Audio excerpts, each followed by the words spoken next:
At least 95 million people have already voted in the 2020 general election. That includes 60 million returned mail-in ballots and over 34 million in-person votes. The University of Florida Elections Project is tracking these numbers, and Professor Michael McDonald joins us now with the latest. Dr. McDonald, thanks for joining us. Great to be with you. Well, tell us, how does this early voting compare with 2016, and what do you think it means for the turnout tomorrow?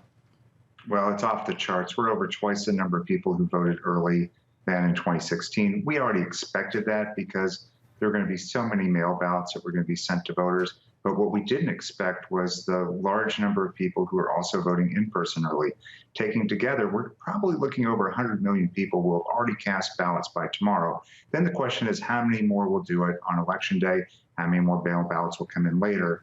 And looking at that and making some educated guesses, I'm thinking that we're going to have about 160 million people vote in the election. That'd be a turnout rate of 67%, a turnout rate that we haven't seen since 1900.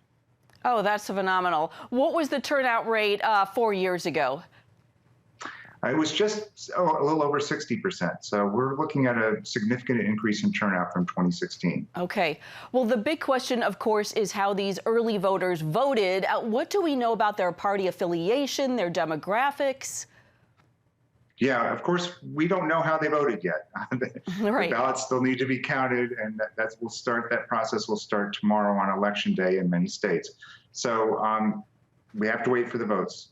What we do know from the partisan composition of the electorate, it's a complicated story. I think overall, one thing that we can definitely see is more unaffiliateds that are voting compared to partisans. That's very clear in the data.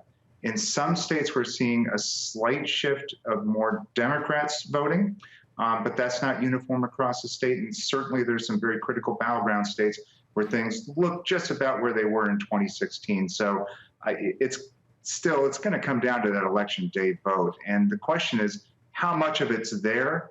How much of it's going to be supportive of Trump? Right. So fascinating. A lot of people are wondering when we will have the election results. One piece of that puzzle, of course, is the 31 million outstanding mail ballots that election officials have not entered as returned. How might those affect when we get the results? Well, it really depends upon the state. There are some states, like my home state of Florida, where those ballots have to be back to election offices by election day. Election officials have already processed lots of the ballots that were returned earlier. So around 8:30 or so in Florida, about 30 minutes after the polls close, we should get a lot of mail ballots and in-person early votes. Now, that early vote is looking very good for Biden. So when we get those first numbers in, just take a big, deep breath, because that does not mean that Biden has won. We're going to have to see that Election Day vote.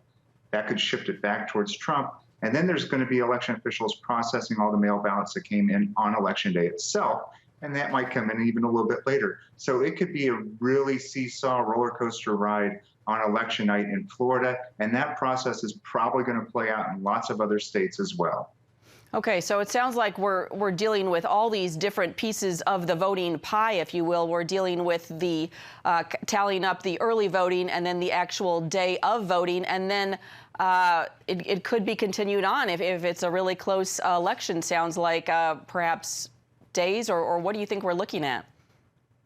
Well, there are some states that are fast counting states, and we may get a good read on what's going to happen with the Electoral College from those states. So we may know something about what's happened and who the next president-elect will be with those fast counting states like Florida, if it's decisive enough. We could still be in recounts, so never look beyond that for Florida.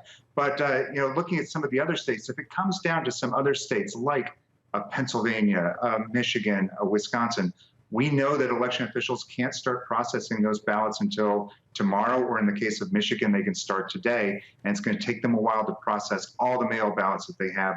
Election officials there are saying it could take 3 to 4 days for them to process them all, and we wouldn't get the election results from those states until maybe Friday of this week.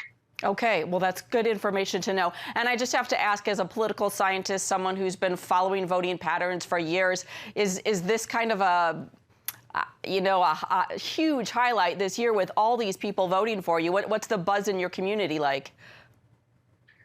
Well, I mean, I'm always pleased when people vote because our democracy depends upon the will of the people, and that will is expressed through voting.